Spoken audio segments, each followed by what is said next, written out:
Bos, luar biasa. Semua orang di negeri ini tidak memakai sepatu.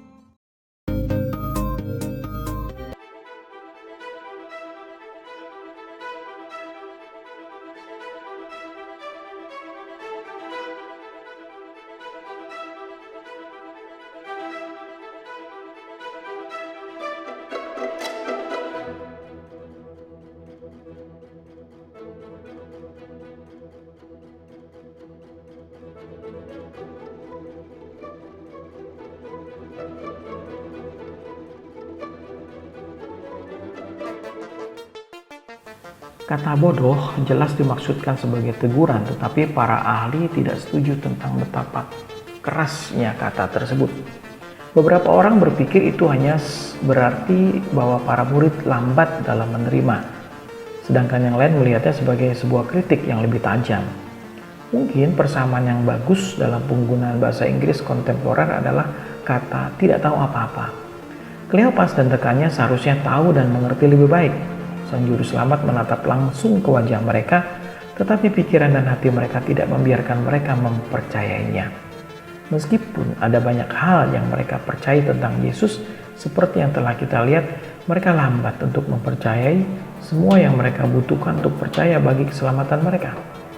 Mereka tidak percaya semua yang telah dikatakan para nabi. Untuk lebih spesifik, mereka tidak memiliki ruang dalam teologi mereka untuk Mesias yang menderita, mati, dan bangkit.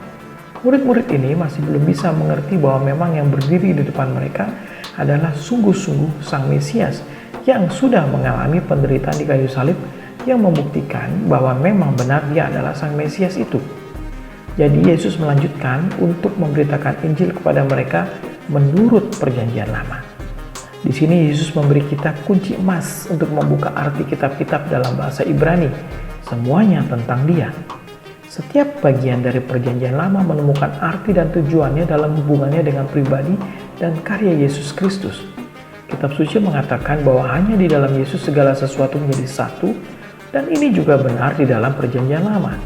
Kita tidak dapat sepenuhnya dan dengan benar memahami apapun dari semua Perjanjian Lama kecuali kita melihat hubungannya dengan seluruh Injil, termasuk tentu saja salib dan kuburan yang kosong.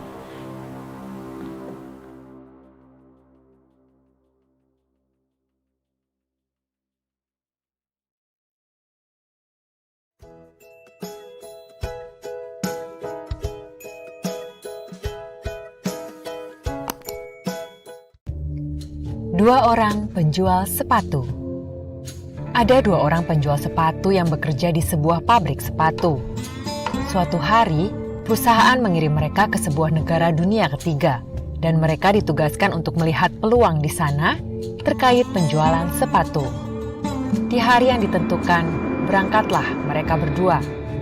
Baru saja satu hari mereka tiba di sana, mereka berdua segera menelepon bosnya. Penjual pertama berkata di telepon, "Bos, negara ini sangat terbelakang. Semua orang di negara ini tidak ada yang memakai sepatu. Saya rasa sama sekali tidak ada peluang di sini. Jadi saya akan segera kembali besok." Sementara penjual kedua berkata di telepon, Bos, luar biasa. Semua orang di negeri ini tidak memakai sepatu. Ini adalah peluang besar. Saya bisa menjual sepatu kepada semua orang di negeri ini. keadaan dan kejadian di luar adalah sama. Namun bagaimana suatu kejadian itu dipandang, tergantung bagaimana cara Anda memandang, bagaimana Anda menyikapinya. Maka dari itu, jadilah kita sebagai orang yang berpikiran optimis, bukan pesimis, dalam memandang sesuatu keadaan atau masalah, karena mungkin saja hal itu dapat membawa suatu keberuntungan, serta rejeki yang tidak kita duga sebelumnya.